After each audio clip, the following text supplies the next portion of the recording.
Doutora Iná, qual a importância das vacinas? Bem, as crianças ao nascerem, elas têm alguma defesa herdada da mãe. Os anticorpos maternos passam.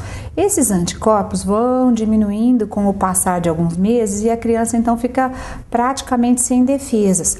Algumas doenças infantis como resfriados, diarreias agudas, são doenças menos graves. A criança vai pegar e vai adquirir imunidade através delas. Outras doenças mais graves, não há necessidade da criança correr o risco de pegar. São doenças que já conseguiram desenvolver então proteção, e é essa proteção que nós vamos aplicar através das vacinas, para que a criança não corra o risco de pegar uma doença grave, prevenível e com a possibilidade de complicações. Então as vacinas são fundamentais, mas nem todas fazem parte, né, do calendário do Programa Nacional de Imunização. Como é que fica? Bem, Fernanda, é o seguinte, alguns anos atrás nós tínhamos um número muito pequeno de vacinas.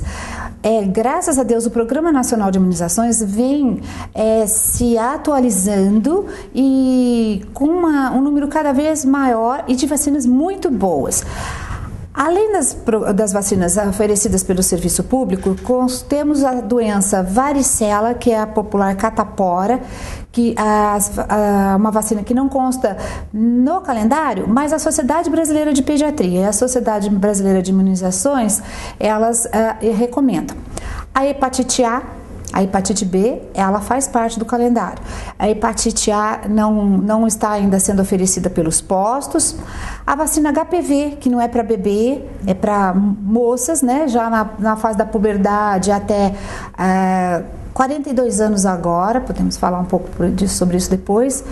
E a vacina pneumo 13. A vacina pneumocócica oferecida pela rede pública, ela tem 10 sorogrupos.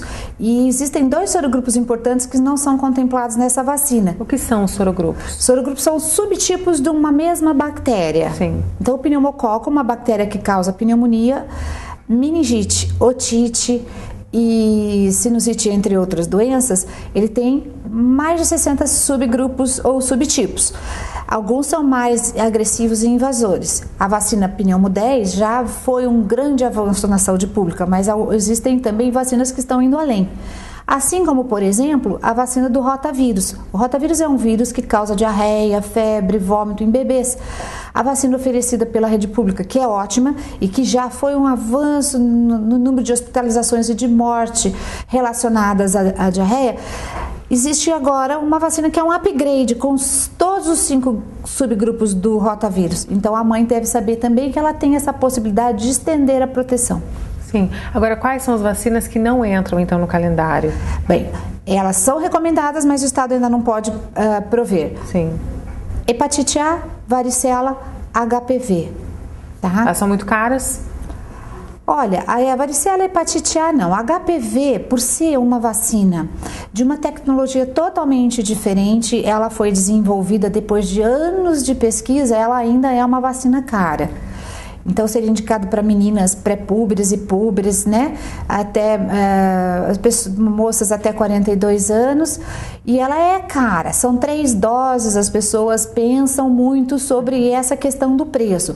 Mas se você considerar que o HPV é o papilomavírus humano, causador do câncer de colo de útero e das verrugas genitais, é uma doença extremamente grave.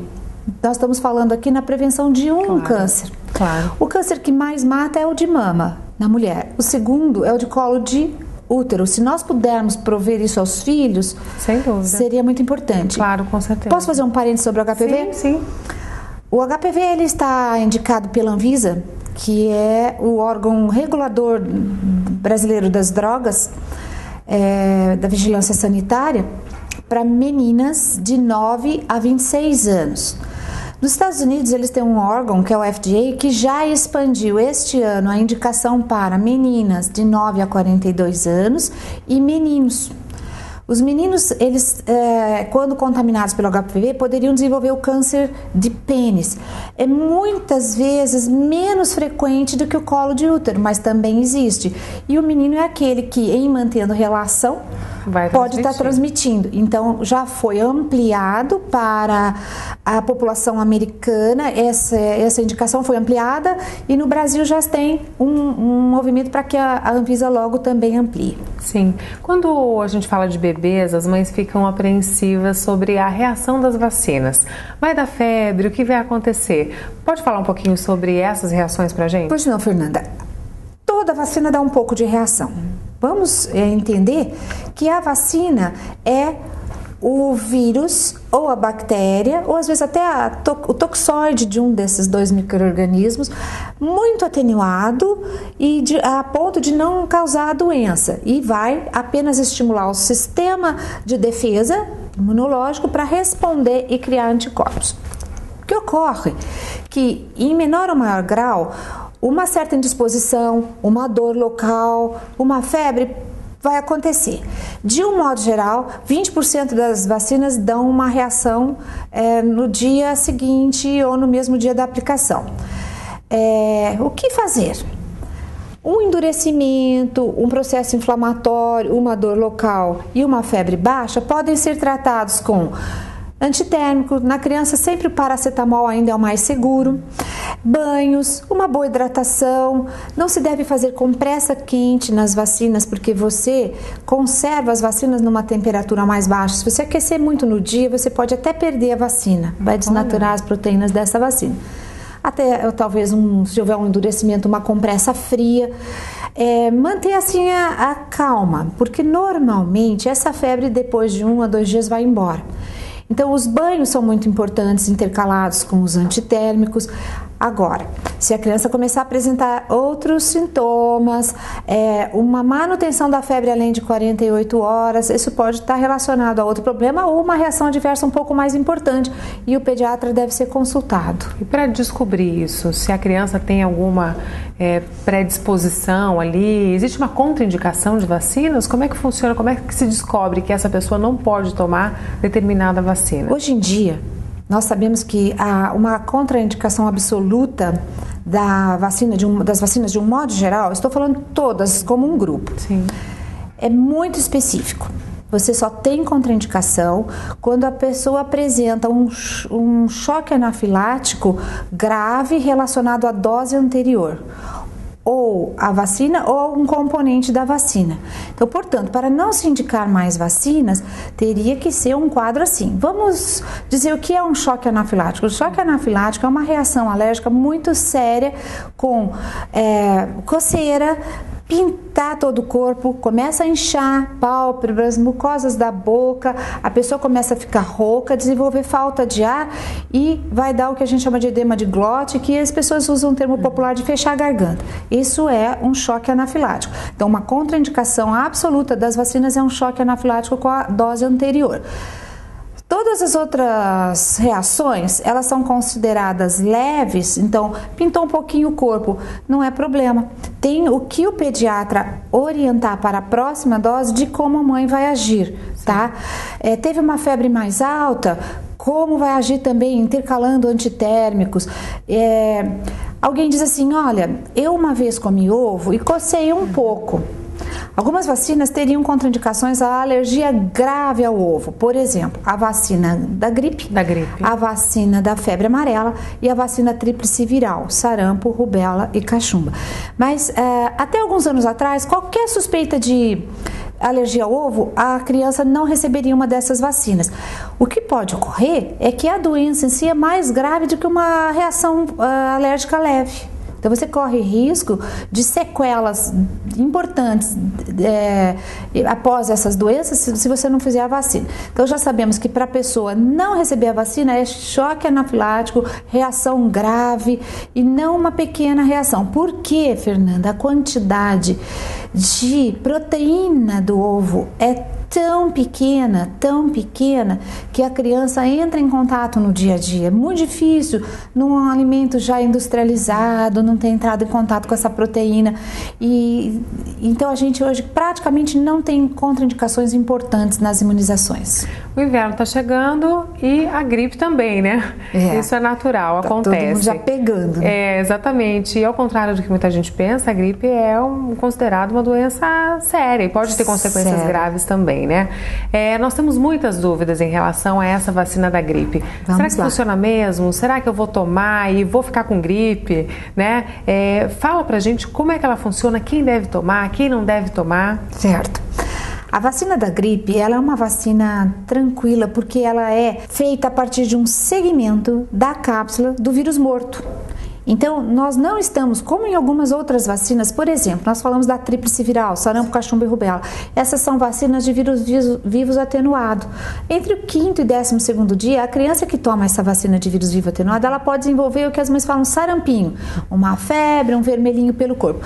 A vacina da gripe não, é de vírus morto, um segmento da cápsula. Então, é impossível a vacina da gripe causar gripe. O que ocorre? Que às vezes alguém toma e desenvolve um quadro de coriza, tosse, espirro. Duas possibilidades. Como a vacina demora 1 mês para causar uma boa proteção, a pessoa está desenvolvendo uma gripe nessa janela imunológica. Nós damos um nome assim. Daqui a 30 dias ela vai estar protegida. Então, nesse período, e nós estamos na estação da gripe, algum contato, ou ela já vinha incubando, ou ela vai pegar. Ou ela vai desenvolver resfriado. O resfriado é um quadro semelhante à gripe, porém menos intenso. Quem dá resfriado? Não o vírus influenza, que é o vírus da gripe. Seja influenza A, influenza B, mas é sempre o vírus influenza. O resfriado é causado ou rinovírus, ou adenovírus, ou vírus sensorial respiratório, ou parainfluenza. É uma infinidade tão grande de vírus que podem dar resfriado que é impossível nós passarmos o inverno sem pegarmos algum desses tipos. Principalmente as crianças, porque a gente lembra que eles ainda não têm as mesmas defesas que nós. Então não tem como a pessoa pegar a gripe tomando a vacina.